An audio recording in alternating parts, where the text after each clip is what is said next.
ఇవాళ రైతులకు సంబంధించి రైతు రుణమాఫీ కావచ్చు, రైతు భరోసా కావచ్చు, రైతు గిట్టుబాటు ధర కావచ్చు, రైతులకు 500 రూపాయల బోనస్ కావచ్చు, రైతులకు ఉచిత కరెంటు కావచ్చు, రైతులకు స్ప్రింక్లర్స్ కావచ్చు, రైతులకు డ్రిప్ కావచ్చు, గిరిజన రైతాంగానికి సోలార్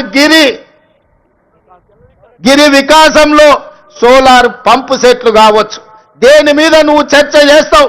వీటన్నిటిని కలిపి ఈరోజు సివిల్ సప్లైస్ కార్పొరేషన్ నుంచి రైతులు పండించిన పంటను కొనుగోలు విషయంలో కావచ్చు 18 నెలల్లో 1,04,000 కోట్ల రూపాయలు కేవలం రైతుల మీదనే ఖర్చు పెట్టిన రైతు ప్రభుత్వం, రైతు రాజ్యం, రైతును రాజును చేసిన రాజ్యం మాది, వ్యవసాయాన్ని పండుగ చేసిన ప్రజా పాలన మాది.